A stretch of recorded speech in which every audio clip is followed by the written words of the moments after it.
Muito bem, senhoras e senhores, começando mais um Loucos por Automobilismo, edição número 267 do seu podcast favorito de velocidade, hoje para falar do Grande Prêmio dos Estados Unidos, lá na pista de Austin, né? O circuito lá de Austin, no Texas, e a vitória do Max Verstappen. Quem diria, né? Max Verstappen ganhando mais uma corrida, que coisa, que zebra, né? Mas a corrida foi boa dessa vez, né? Tivemos bons lances aí. Vamos chamar já o grande Adalto. Ele deve estar muito feliz porque ele fez a live dele no domingo, falou que a FIA estava de parabéns nessa corrida. Horas depois a FIA foi lá e puniu o Alonso porque o espelhinho caiu. É uma coisa muito grave, né? O espelhinho caiu. Impressionante, né? Como a FIA não acerta uma, né? Ainda bem que durante a live eu falei que eu discordo de cada 20 punições, eu discordo em 19. Então, pelo menos isso. Mas até então a FIA não tinha feito asneira. Quer dizer, depois a gente viu o que fez, né? Mas não dava para saber, né, que eles iam fazer aquilo. Como é que eles punem o Alonso? Não deram nem bandeira preta e laranja para ele. É absurdo. Algumas pessoas foram... Eu coloquei lá no Twitter e algumas pessoas foram lá falar e comparar com a questão do Massa. Ah, mas soltou uma peça e acertou o Massa e ele quase morreu. Não tem nada a ver uma coisa com a outra, nada né? A ver. A peça do Hulk que soltou lá numa não dá, ninguém sabia que ia soltar, soltou, acontece, é uma fatalidade, né? Quem tá na pista, né, tá sujeito a isso. Agora, essa do Alonso, a FIA, nem a FIA, sei lá, a direção de prova tem que dar a bandeira, né? O cara parar no box e resolver o problema. Não deu. Não faz o menor sentido punir depois que soltou. A do Russell também, mas depois a gente fala. Depois a gente fala. Grande Brunão, grande Fabião, grande confraria. Aí, ó, então vamos chamar já o Fábio Campos. A gente já estava adiantando as pautas aqui, o Fábio já vai entrar, participar aqui do programa. Ele que foi muito solicitado na live, inclusive teve gente pagando aqui para perguntar onde ele estava, né? Onde você estava, Fábio Campos, nesse final de semana que não deu as caras aqui nas nossas lives? Enquanto vocês... Olá para todo mundo. Obrigado. Você falou que ele chama Tarcísio, não é isso? Otacílio, eu acho. Otacílio, desculpa. Na correria aqui, o Bruno acabou de me contar antes de entrar no ar aqui. Eu agradeço, espero que a gente esteja falando o nome certo. Não, é Cirilo. Cirilo. Ou seja, não é Tarcísio. Começando. O cara manda 50 doletas, vocês não sabem nem o nome do cara. Mas eu não estava aqui. Eu tenho esse perdão. Eu não estava aqui. O Bruno Aleixo tinha que ter anotado, né? Claro. Feito jus ao não. Mas eu estava assistindo aos treinos, como eu até avisei na minha live de quinta, quando eu disse, vão lá amanhã, tem Auto Race, eu posso, não devo estar, mas vão lá assistir lá, tenho certeza que isso bombou a audiência de vocês. Ah, lógico. Mas eu estava assistindo justamente aos treinos, que foram, inclusive, treinos UFP1, TL1, né? Teve 5 pilotos diferentes, que a gente pode falar a respeito, e o outro foi o teste da Pirelli, que foi absolutamente dominado pelos pneus de 2023, mais do que muita gente esperava.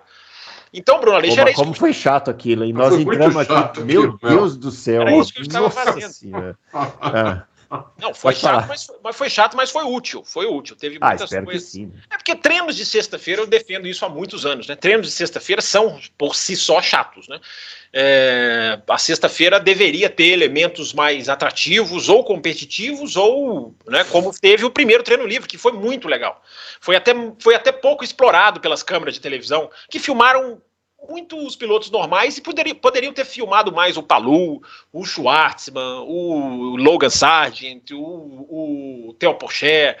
Filmaram o Giovinazzi, porque o Giovinazzi bateu praticamente na primeira volta. Enfim, mas Bruno Aleixo, vamos falar sobre isso, vamos falar sobre a punição, que você já abriu aí falando com o Adal. A punição não é exatamente pelo que a maioria das pessoas acham, e a gente vai desvendar isso. Vamos falar de uma equipe que ganha de qualquer maneira, está fazendo na Fórmula 1 aquele tipo de 10 maneiras diferentes. Já ouviu aqueles livros? 10 maneiras diferentes de cozinhar, 10 maneiras de conseguir ganhar dinheiro, sempre ganhar dinheiro, conseguir namorada. A Red Bull está escrevendo 10 maneiras diferentes de ganhar, porque não importa como a Red Bull vence na prova, que para mim, indo meio até na contramão da maioria, para mim sacramenta o fracasso da Mercedes. E vamos falar até, eu acho legal a gente falar sobre a morte de um cara que ajudou a moldar a Fórmula 1 moderna, que morreu nesse final de semana. É isso aí. Aliás, sobre esse negócio do Giovinazzi, mais para frente, assim, eu vou fazer uma reflexão. Explanação. Uma reflexão. Uma pensata. Proposta. Você gosta, pensata. Uma rápida pensata. Quem sabe essa pensata não chega até o o nosso amigo lá, o Gunther Steiner, e ele não muda de ideia em relação às contratações. Essa pensata tem a ver com um piloto veterano. Vai pensando, vai pensando. Ó, os nossos twitters estão aparecendo aqui, o meu @BrunoAleixo80, o do Adalto, @AdaltoRace, e o do Fábio, o @CampusFB. Vamos começar falando do Verstappen, né? Porque afinal de contas, né, Adalto, a pergunta que se tem que fazer é quem pode parar o Verstappen? Quem é capaz de parar o Verstappen? Aliás, eu gostei muito da sua definição na live, não é o Verstappen, né? É o conjunto Red Bull-Verstappen, que é uma coisa absolutamente, assim, massacrante, né? Massacrante, é muito dominante. É um Hamilton com a Mercedes durante alguns anos, um Schumacher com a Ferrari durante alguns anos, um Senna com a McLaren. Vettel. Entendeu?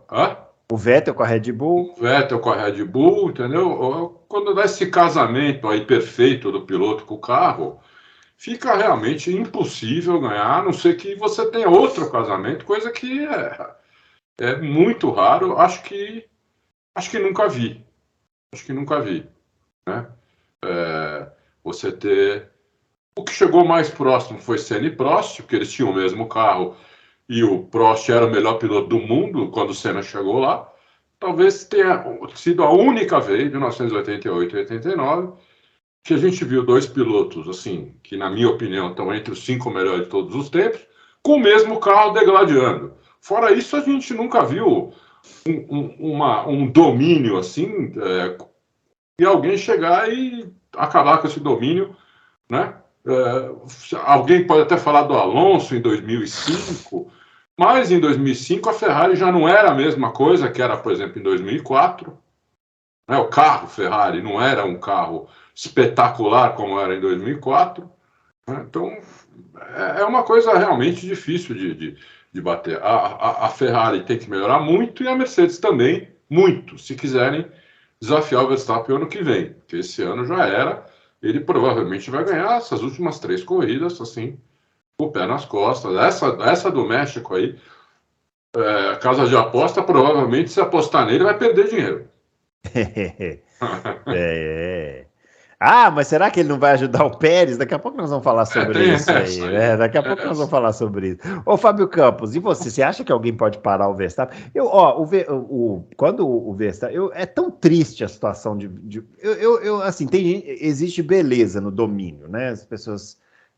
muita gente gosta de ver e tal, mas eu acho meio frustrante, porque quando a Red Bull errou o pit stop lá do Verstappen, ele caiu e tal, eu na hora nem fiquei, eu falei, é questão de tempo, ele vai sair passando todo mundo, entendeu? Não gerou nenhum tipo de expectativa para mim naquele momento.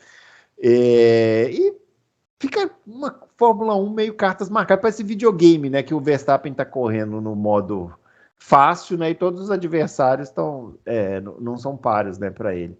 É engraçado isso. E aí, Fábio? Bruno, eu acho até que a gente teve nesse final de semana uma espécie de digamos, autodificuldade imposta pela própria Red Bull, que acabou dando graça para a corrida. A corrida teve muita graça, e eu confesso para você que houve um momento em que eu achei que o Hamilton poderia vencer, um breve momento em que as diferenças se estabilizaram. O final ali do stint de pneus duros, onde a Red Bull não estava, digamos, 100%, o Hamilton consegue até trazer para 1.5, ele ainda estava atrás, e depois que o Verstappen tinha o Leclerc para enfrentou. E há um momento de estabilização da diferença ali, que você fica pensando, será que essa diferença vai de repente vai começar a cair? Sim. E o segundo e meio também, né? Essa estabilização. O Verstappen perdeu 11 segundos nos boxes e foi lá e ganhou a corrida, né? E ficou esse tempo... Não, estou dizendo, esse momento que você falou... Sim, você está falando da diferença que se manteve, sim. Se manteve 1 segundo e meio também. Eu também achei que poderia. No final, Bruno, acho que teve graça por causa disso, por causa da autodificuldade. Me chama muito a atenção ainda haver questionamentos da Mercedes estar chegando... Né, da evolução da Mercedes. A evolução da Mercedes é clara e nítida, mas não existe estar chegando mais, o campeonato acabou. E faltam 3 corridas. Eu não estou dizendo que a Mercedes não possa vencer, ela pode até vencer, né, pode acontecer alguma coisa, mas o GP de Austin, para mim, ele simboliza o fracasso do projeto Mercedes de 2022. Ele simboliza, porque era o dia em que tinha tudo para ganhar, mas eu vou deixar a Mercedes para a hora dela, já que você me perguntou do Verstappen. É retrato de uma temporada também no caso do Verstappen, né? Uma equipe que só não trucida a concorrência se houver imprevistos gigantescos, uma equipe que deve passar o ano sem vencer porque fracassou no projeto de um carro e está pagando caro por isso. Mas uma coisa é acreditar que o Hamilton venceria, como a gente acabou de mencionar aqui, da estabilização das diferenças. Mas outra completamente diferente é não notar as evidências da superioridade da Red Bull, que é estrondosa. Eles ganham largando de 14º, de 10º, quando chove em Suzuka, o 10 maneiras diferentes de ganhar uma corrida, o que é até bom para nós, porque não é como os anos Schumacher, que é talvez o casamento mais perfeito que eu me lembre, piloto-equipe, já que vocês estavam falando sobre isso. Era chato, porque o script era igual. Teve aquela vez que o Schumacher inventou 4 paradas, mas aqui foi uma vez, 2 vezes. O script Schumacher-Ferrari era enfadonho, porque era assim, largava, acabou. Né? Acabou. Nós não estamos vendo isso, isso é bom. Eu estou fazendo aqui um elogio. Nós estamos vendo o desenrolar das corridas ter alguns momentos de dúvidas, digamos assim, de emoção.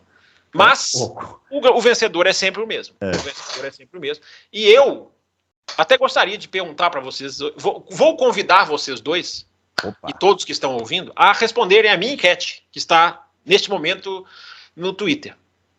Quem é que tem o desafio menos difícil para tentar desafiar essa Red Bull em 2023? A Mercedes corrigir o seu carro ou a Ferrari corrigir a sua equipe, a sua operação? Por que eu estou dizendo isso antes de vocês responderem? Porque tem muita gente achando, 2023 vai começar outra história, reseta tudo. Pode ser. Quem sou eu aqui para dizer que não vai ser? Mas eu tenho um pé atrás quanto a isso, porque a diferença da Red Bull é tão grande, é tão superior, que isso indica uma dificuldade de se buscar. Pode acontecer. E a gente vai ver o que tem que vir ainda do limite de orçamento, que ninguém fala, que ninguém quer contar. Morreu. Né? A morte do Mateschitz, infelizmente, teve esse lado positivo para a Red Bull, entre muitas aspas, por favor, me entendam, porque tirou completamente do final de semana o foco do limite de orçamento. Ninguém quis mais atacar, é respeitoso, eu entendo, mas o assunto sumiu. Mas depois a gente fala dele.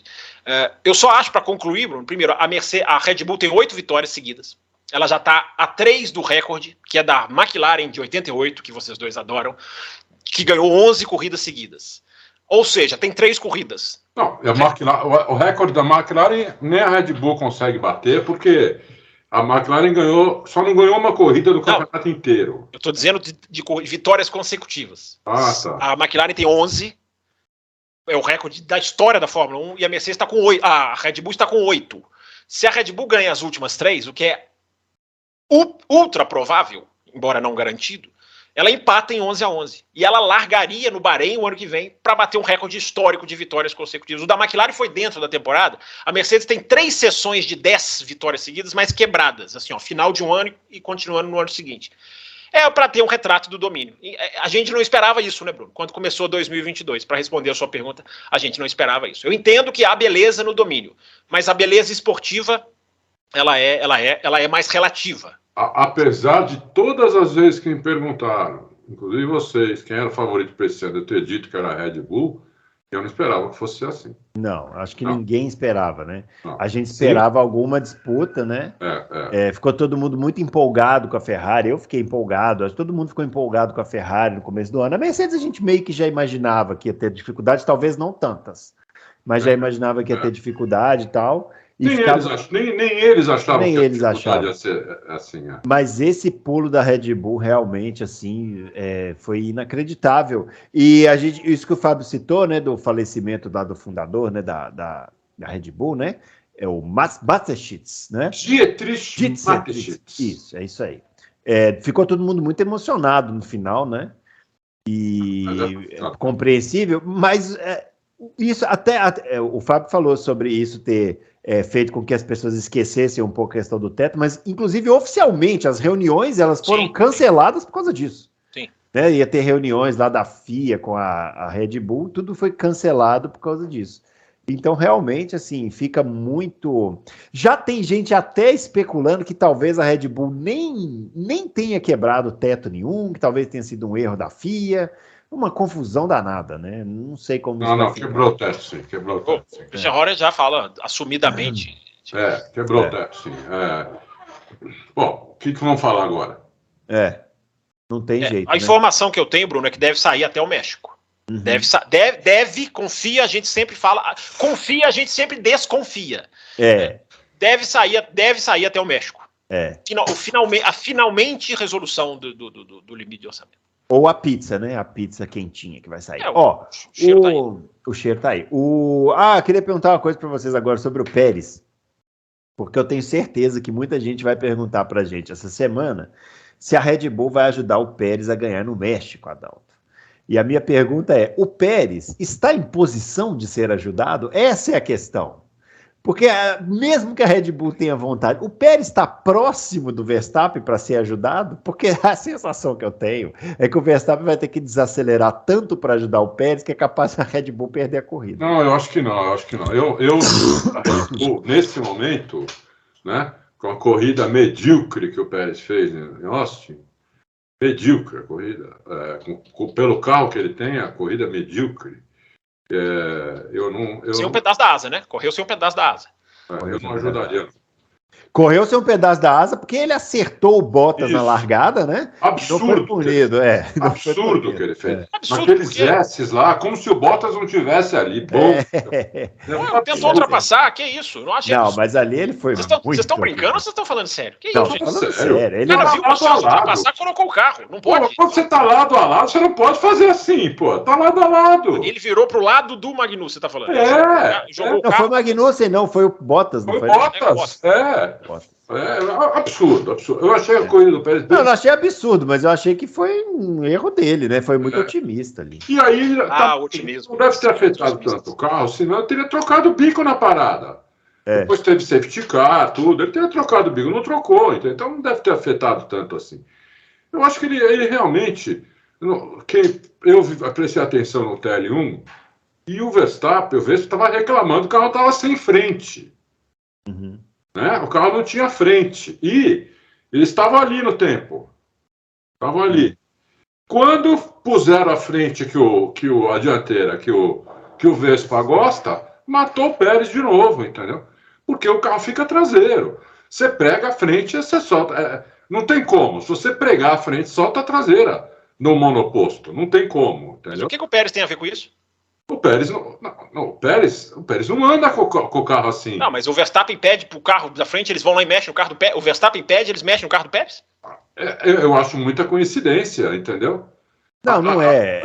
O Verstappen pede para mexer, o carro fica ao sabor do que ele gosta. Sim. E o Pérez não anda mais. Não, é que o carro melhora para ele, e o Pérez só fica estagnado, é isso. Exatamente. Não é que piora pro Pérez, é que, boa, Bruno, melhora pro Vespa, entendeu? Eu tenho a impressão... Sim, mas o Pérez não tem nada a ver com isso. Eu tenho a impressão do Pérez, sabe por que eu tenho a impressão do Pérez, o Fábio? É assim, o Pérez não é um mau piloto, ele é um bom piloto, né? Aliás, ele é um ótimo piloto. Só que quando os caras das equipes grandes, todos estão muito... E essa corrida foi uma corrida que todo mundo andou muito bem. Não sei se vocês concordam comigo. Todo mundo pilotou muito bem. O Leclerc andou pra caramba, o Hamilton andou muito, o Russell, todo mundo andou muito bem. Quando isso acontece, o Pérez meio que dá uma sumida, assim, porque ele não é esse gênio. Porque você tá muito bonzinho. O Pérez é bom piloto. Ótimo, não.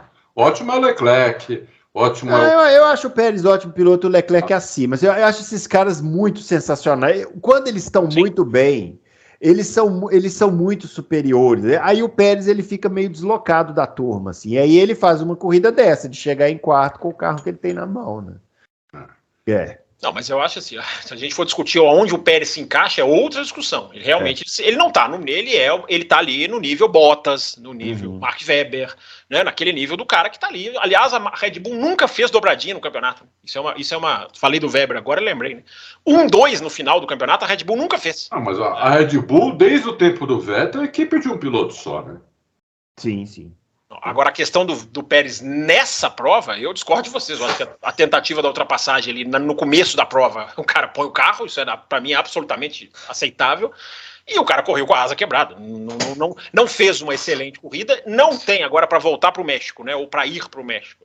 Não tem. A Red Bull não faz 1-2, gente. A Red Bull não anda com um primeiro e um segundo. Então, essa questão de ajudar, ela é muito folclórica, né? Ela é muito mais folclórica do que prática.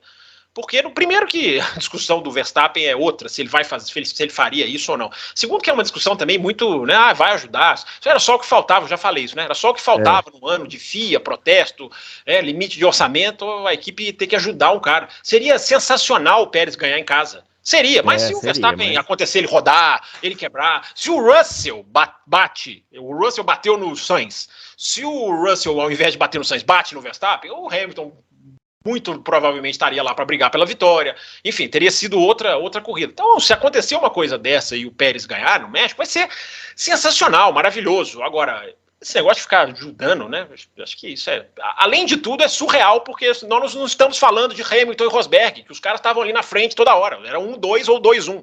Ao gosto do freio, não existe isso. O Pérez está ali brigando pelo vice com o Leclerc. E vai perder pelo jeito, né? Eu discordo da avaliação do Fábio sobre o Pérez nessa corrida. Né? Para mim, ele foi muito mal. A tentativa de ultrapassagem dele foi bizarra, uma coisa bizarra mesmo. Se ele consegue a ultrapassagem, a gente estaria aqui elogiando. Mas ele não consegue. É impossível. Mas aí é muito fácil. Ultrapassagem. Quando você está lado a lado, você está por fora, como é que você vai conseguir ultrapassagem lado a lado por fora? Não, ele tentou. Ele foi por dentro. Ele foi por dentro. Ele estava no Ele estava por fora. Ele quis fazer. Ele toca. O Bottas estava na linha de corrida, ele jogou o carro para cima do Bottas. Ele devia ter, inclusive, ter sido punido ali. Vamos punir as tentativas de ultrapassagem, então. Ele poderia ter sido punido ali, porque ele não tinha nem 1 centímetro na frente, entendeu? Ele estava lado a lado. Ele foi otimista. Ele foi muito otimista. É muito fácil ficar aqui. A ultrapassagem se apresenta, ele pode ter executado mal. Eu não estou nem questionando a execução. Eu só questiono esse negócio de, olha lá, o cara tentou ultrapassagem num lugar, cara, é uma largada, gente. O cara tá ali brigando por cada... Vocês viram a largada do Tsunoda? A FIA colocou, a FIA colocou, a Fórmula 1 colocou. Vai assistir a primeira volta do Tsunoda. O cara inventa a ultrapassagem onde não existe. É maravilhosa a primeira volta do Tsunoda.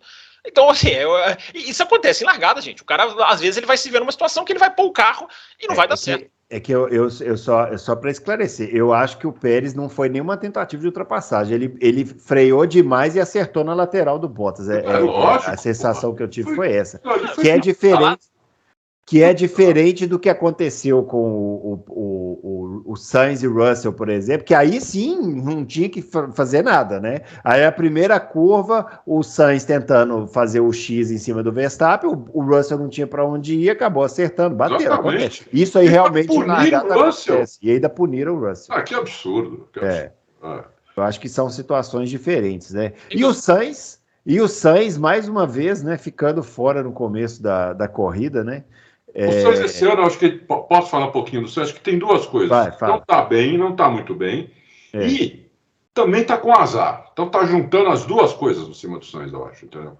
Porque ele quebrou algumas vezes, ele foi o único que aquaplanou no Japão, estava em segundo.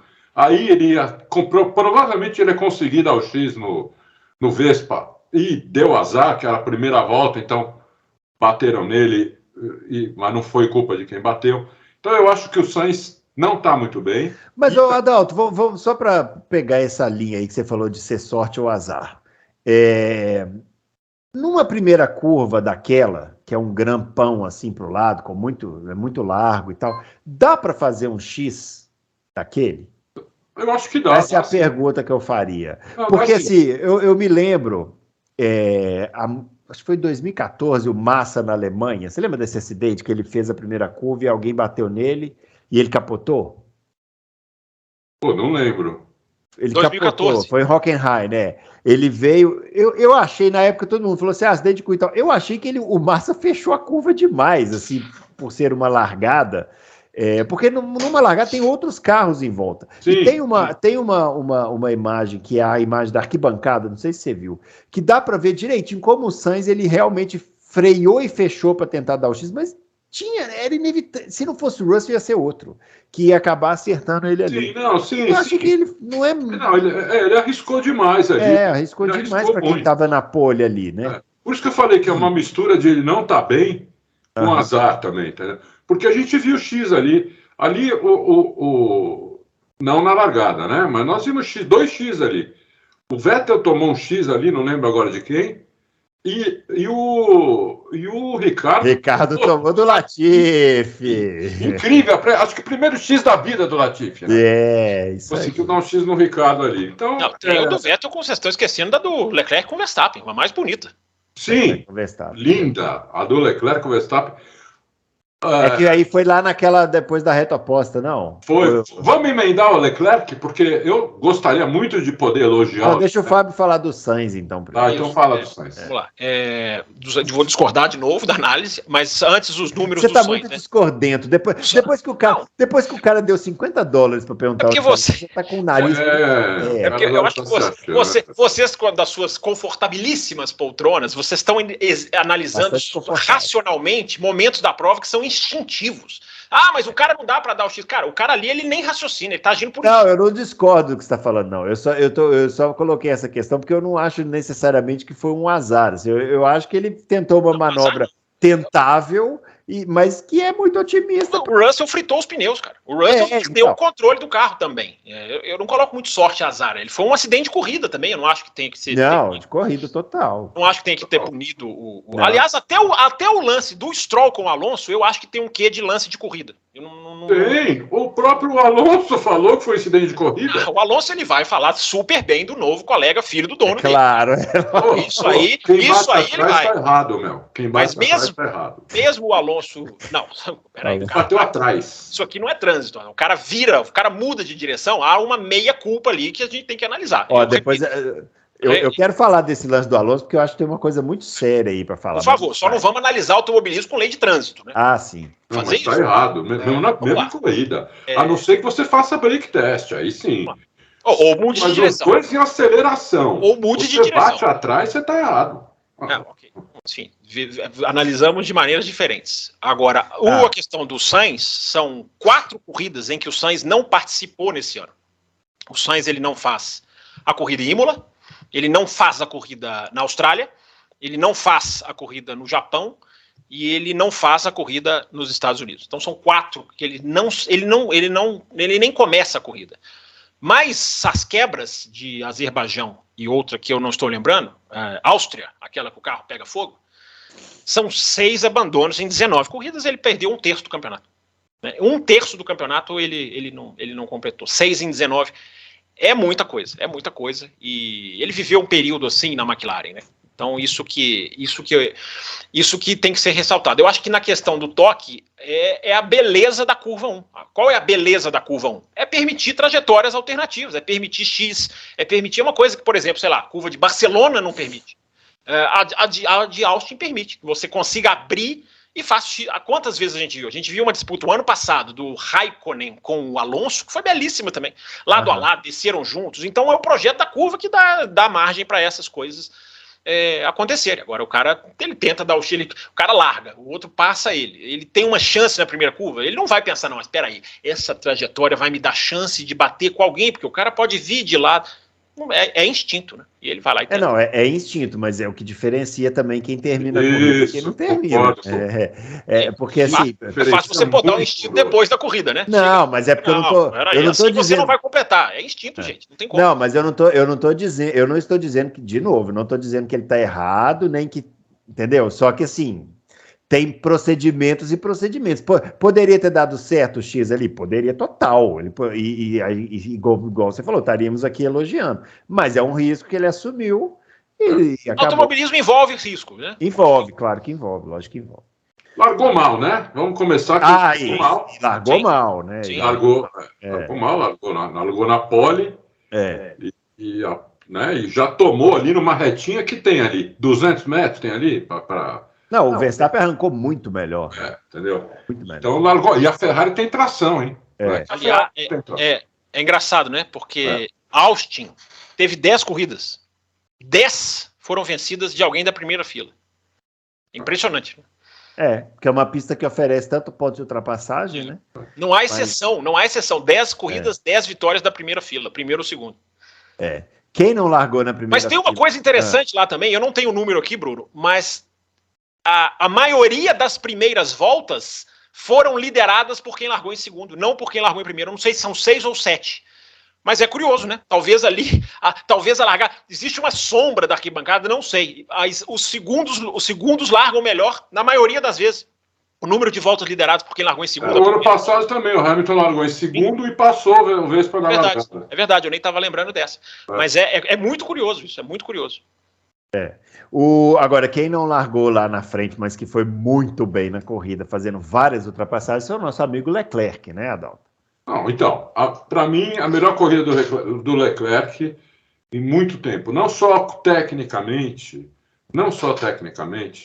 como ele mostrou aí sangue nos olhos, pela primeira vez eu vi, entendeu? Ele foi para cima,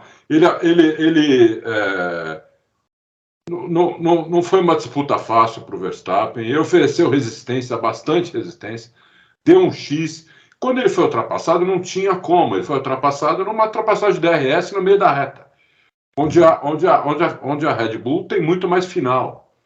Então, não tinha o que ele fazer. Acabou a corrida, ele estava puto, estava com cara fechada, entendeu?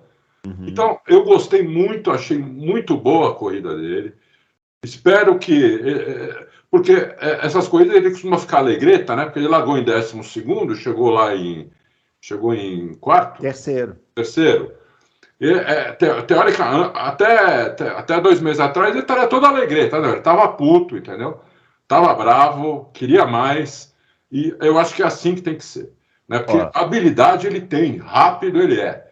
Mas, né, estava faltando isso, né? Oferecer resistência, ficar bravo que não consegue mais, entendeu? Deve estar reunido com a equipe, vamos fazer isso no carro, não vamos?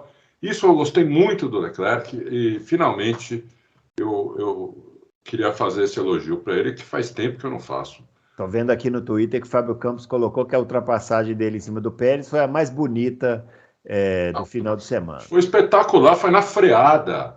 Ressaltei, fiz menção honrosa às duas do Vettel, que foram belíssimas. Não, eu discordo de você, porque para mim as do Vettel foram insuperáveis. Mas por que eu coloco essa, Bruno?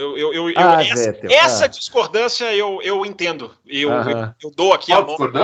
Não essa de vocês aí, de cara não pode fazer nada na largada. Mas essa daí... Olha como... Agora ele foi... Agora ele foi o debatedor do Twitter, né? Não pode fazer nada na largada. Foi exatamente isso. Tá vendo muito campanha eleitoral, né? Ele está muito engajado na política. Vocês crucificam o Pérez por tentar ultrapassagem? Isso, eu joguei umas granadas no Pérez. Tem que dar uns tiros antes. Vocês veem como eles estão irritadiços, né? Eles estão envolvidos com o processo eleitoral, estão com nervos à flor da pele. É claro que vocês não disseram isso. Mas eu discordo dessa questão das posições. Que absurdo. Vou responder no mesmo momento. Que absurdo você falar que as ultrapassagens do Vettel não valeram nada. Eu repito. Eu repito, eu dou a mão à palmatória. As do Vettel foram lindas, mas já que estamos falando do Leclerc, por que eu acho que essa ultrapassagem é mais encantadora? Porque ela tem duas coisas, né, que eu coloquei no Twitter. Ela tem o cara jogar o carro num momento que era meio inesperado. Eu acho que essas ultrapassagens em que o cara joga o carro, em que o cara toma uma iniciativa, são muito legais. Só que às vezes o cara não consegue controlar. Que foi a segunda coisa que eu achei muito bonita na manobra, que ele consegue controlar o carro na hora que você vê que a curva já acabou, que eles estão saindo lá já da 12, né, que é a curva da ultrapassagem. É muito legal, você vê que ele segurou ali porque ele fica em cima da linha branca, e se ele passa da linha branca ia ser a punição talvez, que eu não concordo jamais, que é o milímetro do cara que está disputando uma posição. É diferente do milímetro na classificação, esse eu sou a favorável. Agora, o cara que está disputando a posição, ele tem que se preocupar justamente com isso que eu falei, é controlar o carro, é se colocar numa situação segura, enfim, é ter noção de onde está o adversário, né? Eu acho que isso foi sensacional. Então, a corrida, agora eu concordo com o Adalto, acho que a corrida dele foi muito, muito, muito boa. São 5 pódios seguidos, né? Pouca gente não está percebendo isso. Ele vem numa onda de resultados boa. E eu acho que o Leclerc, para mim, ao contrário do Adalto, eu não acho que ele fez nada de diferente do que ele é nessa corrida. Ele é um cara que briga, ele é um cara que já falhou em defesa de posição. O Hamilton, vocês não falam do Hamilton em Abu Dhabi? Nem todas as vezes o cara vai ter o... Não, mas é a atitude dele que eu achei que foi diferente. Mas eu acho que a atitude dele eu repito, eu acho que a atitude dele é igual, assim, não tô falando fora da pista, tô falando na pista. Ele tenta dar o X, ele tenta brigar, ele tenta, né, ele fez isso esse ano no Bahrein, né? Ele fez isso em Silverstone esse ano, ele fez isso em Silverstone em 2019, com roda-roda com Verstappen. A questão do Leclerc é aquele degrauzinho para ajustar. Agora, eu acho que ele sai dessa corrida melhor. Ele vai caminhando para um final de ano bom, embora a Ferrari ainda não. Eu tenho falado, né? A Ferrari precisa terminar esse ano em alta para, né, na questão lá da enquete, né? O que é mais difícil? A Mercedes fazer o carro ou a Ferrari refazer a equipe? A Ferrari precisa sair desse ano em alta, porque senão ela vai entrar o ano que vem com pressão. Isso ela já vai entrar, mas com um acúmulo de precisamos fazer certo. Esse final de ano é muito importante para a Ferrari, eu estou falando isso há muito tempo. O Vettel está se destacando um pouco disso, porque ele está fazendo o Leclerc. Né? Leclerc. Eu falei o Vettel, mas foi ato falho quase que proposital, porque é ótimo ver o Vettel também terminar o ano bonito, de uma maneira, né, vai terminar a carreira de uma maneira bonita, e isso é importante. Agora o Leclerc, ele está se descolando da Ferrari e está caminhando para um final de ano de recuperação, o que é importante para um piloto no status dele. É verdade. Eu estava dando as notas para os pilotos hoje lá no Power Ranking, né? E isso que me chamou a atenção. Qual nota você deu para o Pérez? Você podia me dizer? Bem baixa, né? Mas aí volta naquele comentário que eu fiz, né? Todo mundo meio que levou uma nota alta, porque foi uma corrida que todo mundo andou muito, né? Todo mundo andou muito. O Hamilton, por exemplo. O Hamilton andou muito nessa corrida, no ritmo de prova, né? Forçou o ritmo. Foi ultrapassado.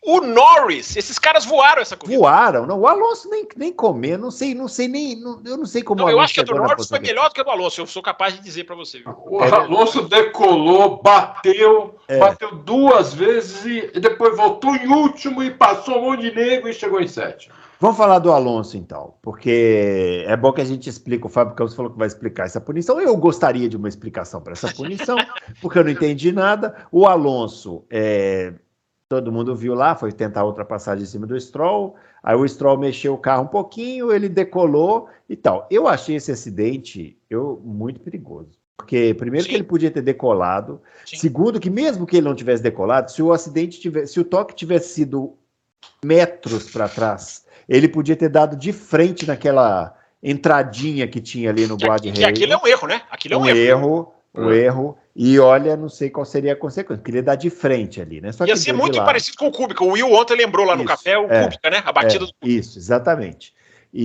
Mas aí ele conseguiu. Lembrou muito uma corrida que o Alonso fez em Singapura. No Azerbaijão uma vez, com a McLaren. Que quebrou, né? Quebrou, chegou no box todo quebrado, conseguiu consertar, voltou e marcou ponto. Essa corrida foi mais impressionante ainda, porque essa no Azerbaijão foi na largada. Essa já foi para depois do meio da corrida. Eu não sei como ele fez para aparecer ali em 7º lugar. Apareceu e depois foi punido, né? E perdeu essa posição, né? Explica aí, Fábio Campos, essa punição, já que você falou que tem uma explicação perfeitamente plausível. Não, eu não disse, olha quem está falando, eu não disse perfeitamente plausível, hein? Até porque eu vou discordar aqui dos métodos que eu vou colocar aqui. A maneira como o Alonso recuperou muito, Bruno, foi parando durante o safety car e não parando mais. Todo mundo parou depois, ele não parou mais. Claro que isso não diminui o feito do Alonso, mas eu achei a do Norris plasticamente mais visível. Mas os dois fizeram corridaças, né? Não é questão aqui de comparar, diminuir outro. Você quer que eu fale da punição? Vamos lá, Bruno. Quais são os caminhos errados e perigosos que a FIA está tomando com essa situação? Pela questão do precedente, que os caras não pensam, né, no limite de orçamento, os caras não pensam no precedente. E mais uma vez a gente está vendo isso acontecer. Por quê, Bruno? O que aconteceu? Existe uma diferença entre race control, né, os diretores de prova, e os comissários de prova. Há uma diferença, os comissários e o diretor. Por que a punição aconteceu? Não é nem exatamente por causa do retrovisor que ter saído ou não. A gente pode discutir isso aí que vocês abriram o programa falando, né? A periculosidade da peça, eu acho que a gente pode discutir. Eu também acho que não é perigosa como a mola, mas é discutível. É discutível. Só, Bruno Aleixo, o que acontece? A Haas, nesse ano, teve 3 punições. 3, não é nem punições, teve 3 bandeiras pretas e laranjas, preta e laranja, na verdade, por asa balançando, asa solta, asa pendurada. 3.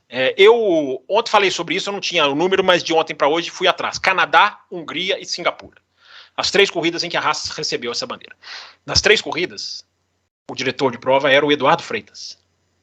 Ontem, anteontem... Não é mais diretor de prova, né? Tiraram de fora. Domingo já era o Nils Wittich, que vai ser agora o comissário oficial. Então, esse detalhe de que o revezamento tem ali o seu preço. A Haas se defendeu arduamente dessas 3 situações, dizendo que era seguro, que não deveria, e vociferando na imprensa. Inclusive, o Magnussen ficou muito bravo depois que o Ocon gritou no rádio para a direção de prova. O Ocon estava atrás dele, no Canadá, e gritou para a direção de prova: esse cara tá com a asa balançando. E aí ele recebeu a bandeira preta e laranja, e depois da corrida o Ocon foi tirar uma onda com o Magnussen, falou assim: eu joguei para a FIA, não estava nem aí se a sua asa ia sair, acho que nem ia, mas eu joguei para a FIA, e isso deixou o Magnussen irado, não com o Ocon, acho até que se dão bem, mas com a situação. Olha lá, o cara pede punição, os caras vão lá e me punem. Então, Bruno, já existe esse antecedente. Então, o que a Haas fez? A Haas se julgou no direito de protestar. Ela se julgou no direito de, não, peraí, se vocês me deram a bandeira preta e laranja, agora vocês vão dar. E aí começa o erro, porque aí os comissários, se sobrepondo à direção de prova, vão lá e dão a punição pro cara que nem recebeu a bandeira preta e laranja. Não recebeu. Ele nem foi advertido. Aí começa o erro. Na verdade, ceder ao protesto da Haas. Porque começa a abrir, Bruno, 2 precedentes. Primeiro, qualquer carro agora com um pedaço de asinha balançando vai ser obrigado a parar no box? É certo isso. Esse é um precedente perigoso. E o outro precedente, para mim, mais perigoso ainda, é qualquer carro que não for mandado aos boxes, e terminar com um pedacinho de aleta balançando, uma equipe vai entrar com protesto. E aí você tem mais chance de resultados alterados depois da corrida. Então, o que a FIA deveria ter feito era virado para a Haas e falado: olha, cara, se a gente errar lá, a gente vai discutir o que aconteceu, mas eu não vou acatar o seu protesto aqui só para agradar a sua insatisfação. Porque foi isso que fizeram. Porque se houvesse realmente a intenção da segurança, tinham feito durante a prova. Os diretores tinham lá falado: ó, cara, vai lá parar. Agora, uma outra coisa, já para vocês continuarem a discussão aí, que eu acho absurda nesse caso por que o retrovisor do Alonso estava balançando? Porque o carro dele decolou, quase foi parar no aeroporto de Austin. Isso, exatamente. O carro decolou. Se o carro larga com o retrovisor balançando, aí você pode falar: cara, vocês montaram errado, punição, box, 5 segundos, vai trocar. Não há uma consideração da situação. Não há uma consideração. Então, mas assim... Decolou e bateu no guarda-reio. Isso, mas então a pergunta é, só para balizar aqui, a punição foi porque o retrovisor caiu? A punição foi porque a Haas julgou que ele estava numa situação insegura. Não pois dá nem mas dizer que o retrovisor caiu. Mas e agora, que se lixe. Agora a Alpine vai protestar, não é pela segurança. A Alpine vai protestar porque a Haas teria entrado num horário que não vale para fazer o protesto. Ou seja, é uma judicialização excessiva. Então eu vou repetir o que eu já falei no final do ano passado. A FIA não dá conta da Fórmula 1. Não dá conta, não toda dá corrida. Conta da Fórmula 1. Coisas balançam num carro de corrida. Não é isso, Adalto? Coisas balançam. Balança o tempo todo. Imagina se a Stock Car fosse adotar esse critério de Nossa senhora, não ia terminar a corrida, não ia terminar com ninguém. Porque carro de corrida encosta, isso. Entendeu? Bate, toca, rala. Carro balança, as coisas Eles acabaram com o incidente de corrida, não tem mais tempo. Todo agora até alguém tem culpa. Uma punição. Agora, o negócio do Alonso, que mais eu acho errado, não é. Porque assim, vamos supor que o cara tivesse que realmente. Eu não acho que seja, tá? Mas realmente o retrovisor balançando fosse uma coisa muito perigosa e tinha que ter a providência. A providência tem que ser bandeira, conserta e volta para a corrida. Não faz o menor sentido punir depois que caiu. Mas é por isso que eu estou te falando. Mas se a Haas não entra com o protesto, não teria punição. Não, mas então, mas se dane a Haas, a FIA tem que dar conta. É o que eu falei, o erro começou acatando, eles querem nivelar o que eles fizeram, não é assim que você... Existe isso, não existe, as situações não são padronizadas. Lógico. O carro de Fórmula 1, assim como o Stock Car, como carro de Fórmula 1, qualquer coisa que está numa pista disputando e tocando, as coisas tocam, elas batem, ralam, balançam, é assim a vida. Se não for assim, bota o carro em volta de uma bolha e vai correr todo mundo. Por isso que eu falei para vocês há um mês atrás, um dia a Fórmula 1 vai se livrar da FIA. Vai dar um jeito de comprar o nome Fórmula 1, vai se livrar da FIA, porque a FIA não acerta uma. Toda corrida tem um monte de problema, é impressionante. A FIA não dá conta da Fórmula 1. Não dá conta mais. Não dá mais. É muito para a FIA. A Fórmula 1 se tornou uma coisa tão complexa que aquelas cabeças antigas, eles não dão conta de resolver. E aí dá nisso. Agora, você vê, o cara que torce pro Alonso, viu o cara fazer uma corrida daquela, chegar no final, o cara fica feliz, pô, que legal. Imagina quem tá na pista. Porque assim, vamos lá, a gente já falou aqui várias vezes, não existe nada como assistir uma corrida de Fórmula 1 na pista. Várias coisas que a televisão não mostra, quem tá na pista vê. O cara foi embora feliz, chegou em casa. Quem está na pista viu uma corrida do Alonso até melhor do que o que a gente viu na televisão. Porque o Alonso não estava entre os ponteiros, então nem tudo mostrou. Deve ter levantado as arquibancadas lá, aí o cara foi para casa feliz.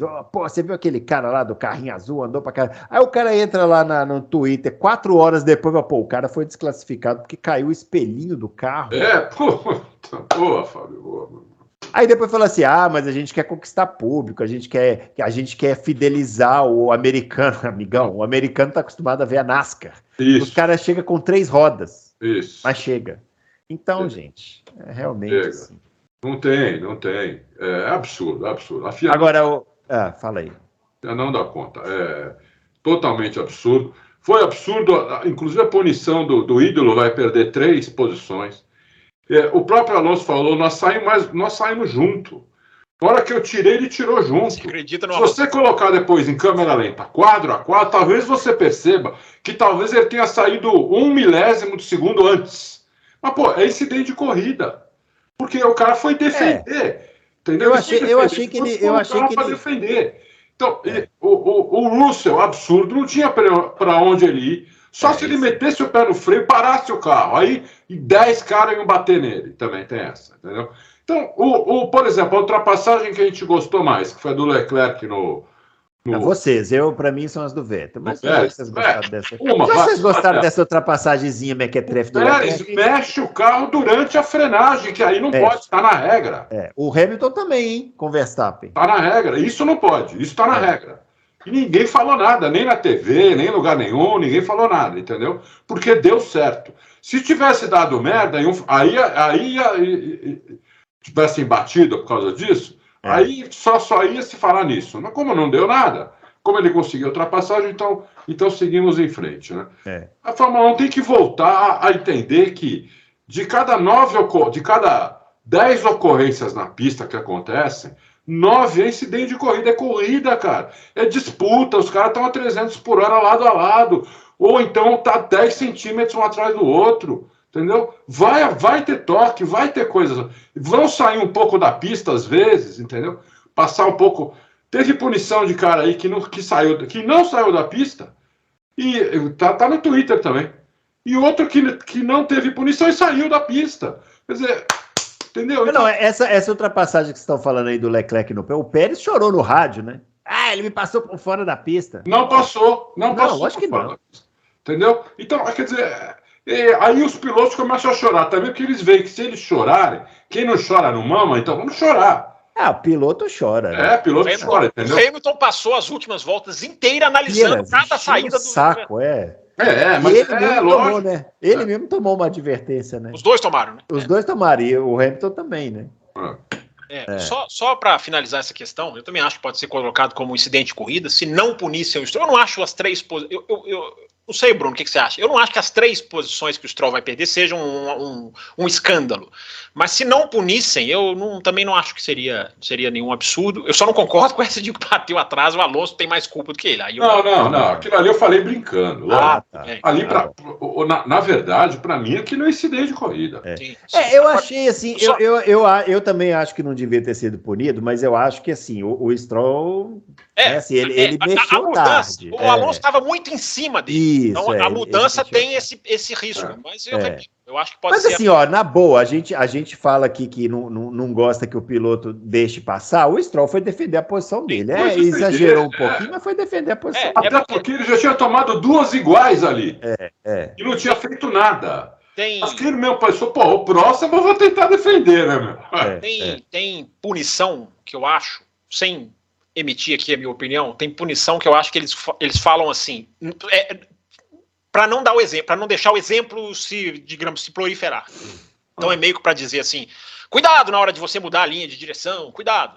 Enfim, eu acho que fica nessa. Eu só queria fazer um registro aqui, né, uma coisa que eu tenho falado muito no Twitter e que me incomoda demais, porque eu acho muito triste ver a imprensa praticando um jornalismo aceitação, que é dos mais rasos. Vocês estavam falando de público, né? E me chama muita atenção caírem nessa história de 400 mil pessoas, 440, 400 e tantas mil, que é nada mais, nada menos do que uma fake news, para dizer aqui, uma mentira. Né? Porque o Autódromo de Austin, gente, ele cabe 120 mil pessoas. Então, os organizadores gostam de vender público total como se fosse público, ou vender os 3 dias como se fossem fãs diferentes a cada dia. Sendo que qualquer um que já pisou numa corrida de Fórmula 1 sabe que 90% do público que vai na sexta é o que vai no sábado e é o que vai no domingo. Então, essa história de chamar de recordes públicos de 400 mil simplesmente é uma distorção que os caras fazem para agradar quem investe, para vender um número que não é um número real. Porque uma coisa é você dizer 400 mil pessoas somando os 3 dias do final de semana. Outra coisa é você dizer 440 mil pessoas passaram aqui. Então, Bruno, só para deixar esse registro, porque é uma coisa que meio que está ficando já aceita demais. Que é um método, né? Tipo um método, é como jogador como jogador de futebol, o Bruno conhece mais futebol do que eu, é o jogador de futebol lá que inventou que ia fazer 1000 gols, porque contou gol contra o time do exército, contra a pelada que ele jogou na rua, contra os sobrinhos dele, e a imprensa comprou. E no dia que o cara fez o seu declarado 1000º gol, a imprensa engoliu o goela abaixo. Mas eu engoli também, que foi bonito. Mas tá vendo? O Bruno Aleixo o que vocês estão falando? Engoliu o goela abaixo. Então eu só tô fazendo essa comparação, porque uma criação. Ele não foi só ele, não. Aquele outro lá que era do Botafogo fez também. Não, enfim, Túlio, mas o que... Não, mas peraí. Mas o gol 500 ele fez com a camisa do Cruzeiro. Eu fui falar de futebol, agora eu aguento. O gol 500 ele fez com a camisa do Cruzeiro, mas pode continuar. E o gol só o Pelé, mano. Só o Supremo, mano. Eu aproveito, concordo com o Adalto, não fiz isso aqui ainda, parabenizo o Bruno pelo ano que vai passar na primeira divisão. Como convidado, vai passar um ano. Nunca mais. Então, eu dou boas-vindas, seja bem-vindo. Mas só para dizer, Bruno, a gente está brincando aqui, mas é uma distorção de informação que eu não consigo engolir. Que assim, o método dizer 440 mil fãs é mentira, porque não são. É só para explicar, né? O pessoal, o que faz? Eles pegam o número da catraca, né? Isso. 400 mil pessoas, mas um cara girou a catraca 3 vezes. Exatamente. Né? E na verdade, não é assim que funciona, né? Mas aí, meu amigo. Também, meu... Não, mas é porque a informação errada eu não consigo engolir. É puramente para agradar investidor, é político que quer vender sucesso de evento, não dá, infelizmente.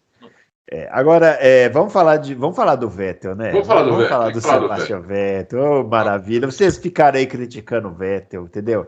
Falando que o Vettel tinha que aposentar. Que absurdo. Adalto, acontece às vezes do piloto anunciar que tá saindo da Fórmula 1 e parece que tira um peso, né? Sim, não tem dúvida. Você sente isso no Vettel? Não, eu sinto. Ele tá muito mais leve, dá entrevista, fala, faz brincadeira, pôs um cabelo de hippie, né? Tava careca, meteu um cabelo de hippie. O implante mais maravilhoso da história. Eu quero ter o... Tem grana, né? Até eu. Bom, aí o Vettel, eu não lembro quem, ele ultrapassou um ali por fora. Não, ele fez, aquilo ali virou, devia chamar curva Vettel. Ele viu que dava, falou, opa, Foi dá pra passar os caras por fora. Primeiro foi o Joe, depois o Albon. Não, foi o Albon, né? Não, mas por fora foi o Albon, não foi? Não, mas o Joe também. Primeiro o Joe, depois 3. o Albon, depois o Magnussen. E a do Magnussen na última volta, que foi belíssima. E a do Magnussen, o Magnussen não aliviou nada, porque os outros deram uma aliviadinha. O Magnussen foi junto com ele até o final. Foi junto com ele, foram lado a lado.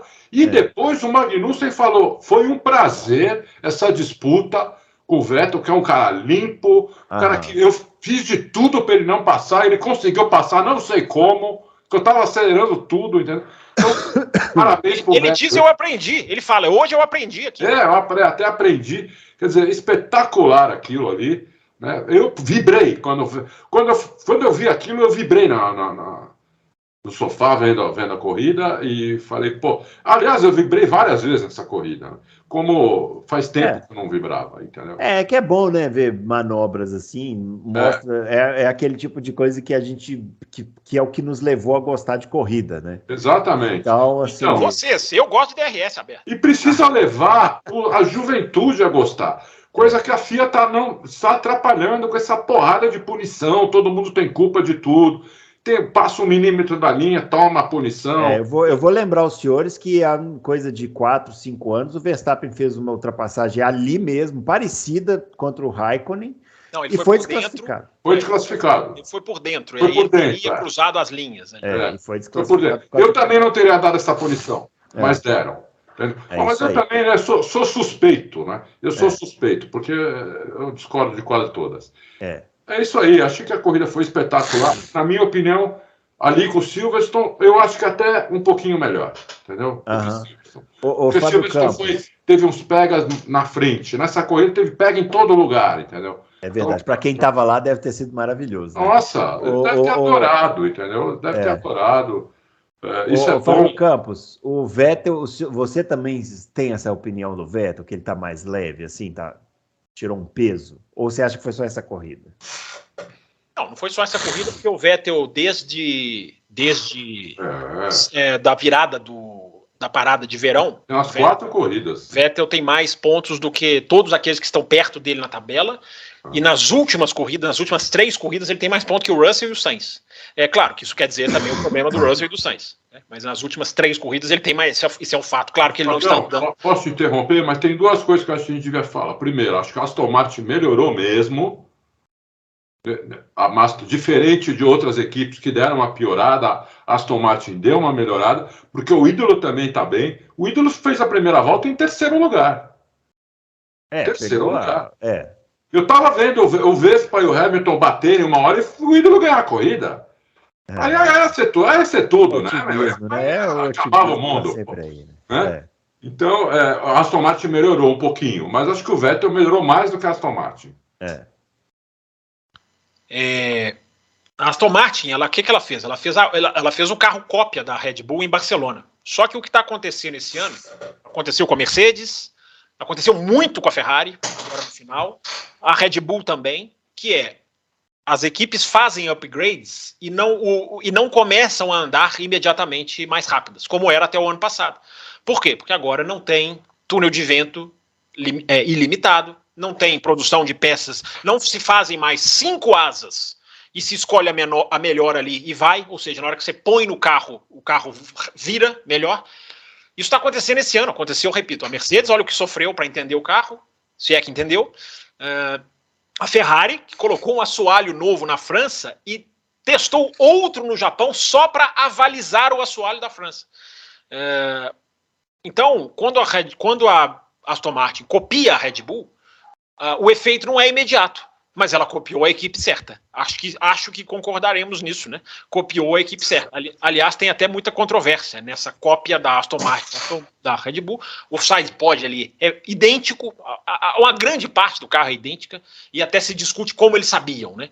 Porque esse carro só foi lançado na pré-temporada, enfim, há uma discussão de bastidores aí. Mas o resumo da coisa na hora que os caras estão agora entendendo, a cópia da Red Bull está se fazendo valer. Né? E aí os caras estão... A equipe que era... É curioso, né?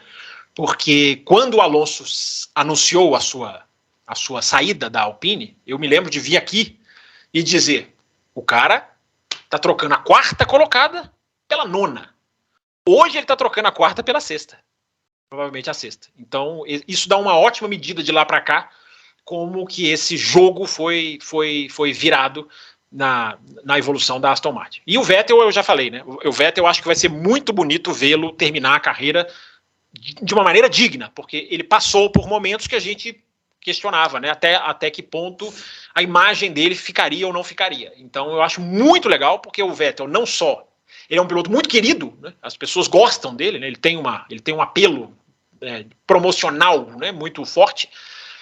Mas terminar ali eliminado em Q1, como ele foi várias vezes esse ano, lá no começo do ano, toda hora, enfim, eu acho que ele está terminando de uma maneira bonita a sua carreira, e eu acho que isso é muito válido, é merecedor, é digno ele terminar como parece que ele vai terminar. Então, mas não cabe o Vettel ainda na Haas? Essa é a pensata que eu queria colocar. Será que eu acho que ele não quer mais Será que não? Será que ele anunciou, vocês estão ignorando as declarações dos pilotos de uma maneira que me surpreende, hein? Vocês ignoraram a declaração do Ricardo, agora vocês estão ignorando. Mas conclua a sua Não, ele disse que parou, que não quer mais e tal, que não quer nem ir para a Indy, não quer ir para a Fórmula E, nada disso. Mas tudo pode mudar com certa conversa, um dinheirinho aqui, outro ali e tal, entendeu? Dinheirinho? Ele precisa de dinheiro? Ah, todo mundo precisa. Esse Vettel não valeria a pena na Haas? Será que não dava para tentar fazer uma tentativa? O não já tem, ué. O não já tem. A Haas está sem piloto. Não, mas eu acho que o Vettel ia falar não. Eu acho que ele ia falar não. Eu acho que ele... O Vettel é um cara casado, tem filho, tá diferente do Ricardo, né? Eu acho que o Vettel não. Eu acho que o Vettel vai querer curtir a família. O Vettel é um cara multimilionário, cara 4 vezes campeão do mundo. E eu acho que isso aí foi uma decisão pensada junto com a família, tudo. Acho que ele não volta atrás. O Ricardo tem muito mais chance, que o Ricardo não tem compromisso com família, que eu saiba, né? O Ricardo tem uma namorada aí que é até conhecida, não é? Não sei. Não faço a menor ideia. Não tem noção. Pelo menos deu uns boatos, esqueci agora quem. Teve uns boatos aí que a namorada dele era conhecida.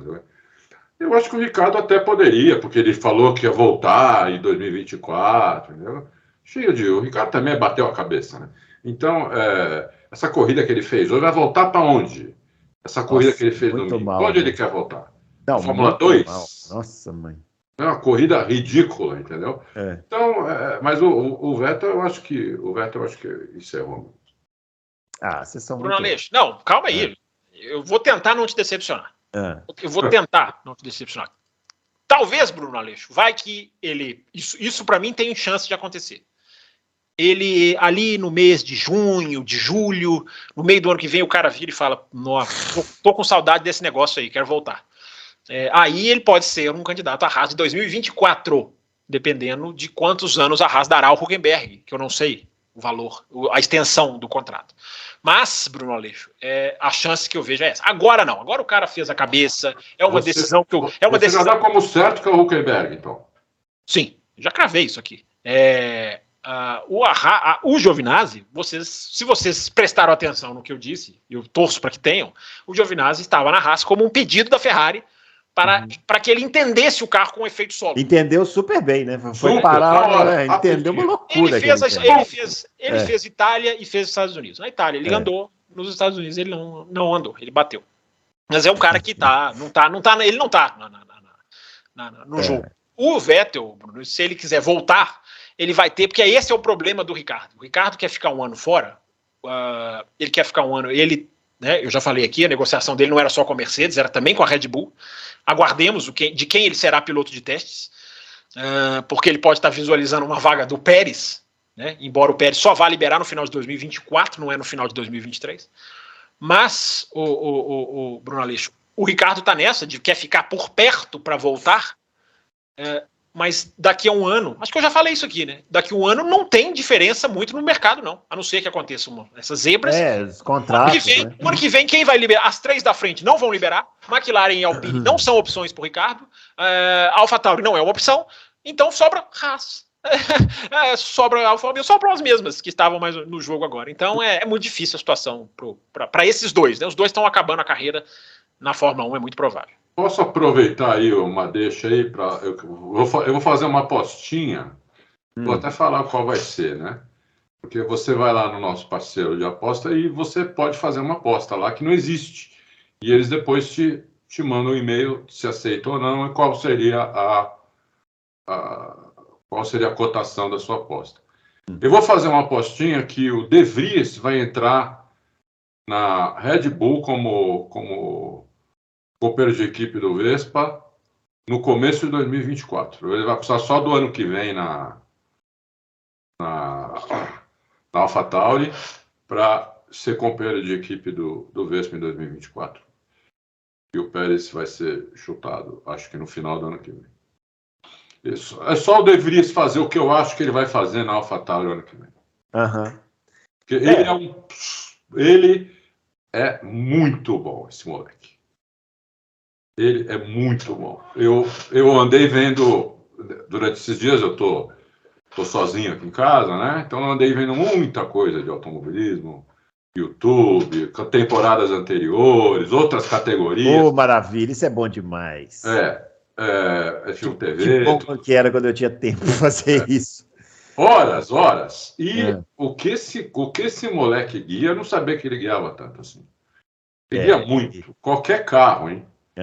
Guiou muito a forma, guiou muito todos os mono. Ele é muito bom de monoposto. Onde ele pôs a bunda, ele acelerou e muito. Entendeu? Então, eu tô pasmo com esse moleque. Eu acho que ano que vem ele vai destroçar com o japonês. Entendeu? E acho que ele tem boa chance de ser companheiro de equipe do Vespa. Comecinho de 2024. Muito bem, bela aposta. Algum comentário aí, Fábio Campos? Não, futuro ao Adalto pertence. Eu continuo achando o De Vries um piloto bom. Sem dúvida nenhuma, bom, mas bom. Eu vi o De Vries os 3 anos dele na Fórmula 2, eu vi o De Vries os 2 anos dele na Fórmula E, o ano que ele foi campeão na Fórmula E. É um bom piloto, mas... É que na Red Bull ser um bom piloto já acaba fazendo diferença, né? Porque eles tiveram aquelas experiências ruins lá com o Gasly e o Albon, né? Então... e quando ele sentou também na Williams, né? Sem preparo físico nenhum, acabou a corrida, não conseguia nem mexer o braço. É verdade. Fez uma corrida espetacular, entendeu? Apesar que eu vi o Rubinho falando que aquilo lá é banco mal feito, viu, Adalto? Aquilo ali é banco que foi mal feito. Foi feito às pressas, né? E o banco mal feito, aí o cara fica mal acomodado no carro e acaba sentindo dor no ombro. Pode ser. Mas atrapalha o cara, né? Sim, atrapalha. Piloto com dor no ombro... Na real, é mais um fator que ajuda a exaltar mais o desempenho dele. Exatamente. Porque, eu não sei se vocês viram a câmera on-board no carro do Albon. Eu não sei se foi no TL1 ou TL2. É um cavalo chucro aquilo, né? É impressionante, o carro é um cavalo chucro. E o Latifi, você viu o Latifi rodando sozinho na corrida? Que é sensacional, nos S's ali. É muito ruim, meu Deus. Os pneus de 2023, Bruno, estão focados a melhorar a frente dos carros. Os carros terão uma frente muito mais presa, essa intenção da Pirelli, esse é um dos focos do teste, isso vai mudar muita coisa. E vai matar ainda mais a galera, vai ajudar o Vespa isso aí. Sim, mas o Vespa, o Leclerc, o Hamilton, mas a adaptação vai ter que ser, a gente tem que ver o grau disso, né? Quanto vai ser o grau disso.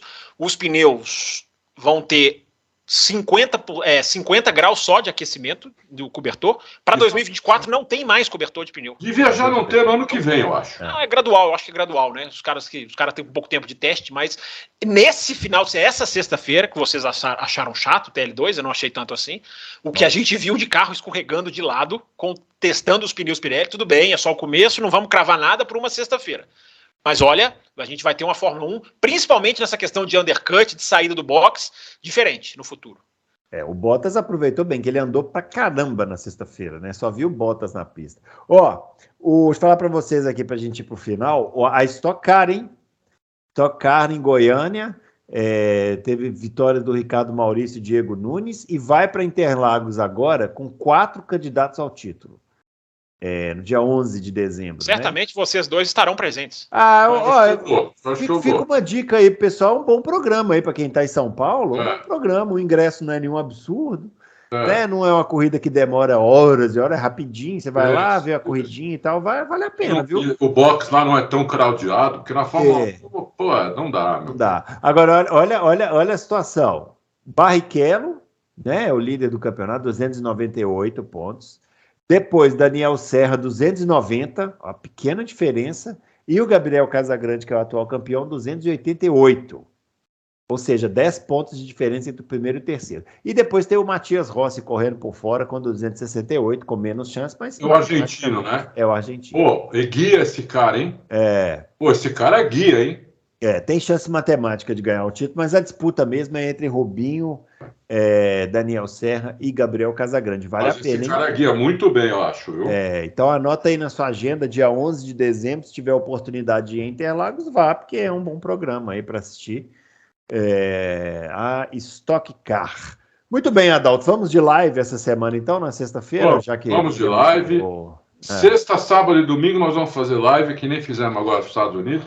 Os 3 aí estão convidados, o Bruno pode ir na sexta e o Fábio vai ver se pode também. Vamos tentar. Eu queria muito ter participado da última, realmente não foi possível. Agora, veja você, ouvinte, né? Com perdão o ouvinte não vê, ouve, mas você, internauta, veja você. Quando eu começo a fazer campanhas para as lives nas quintas, para ter os 3 juntos, o que eles fazem? Não fazem mais live na quinta. Você veja como são os procedimentos aqui.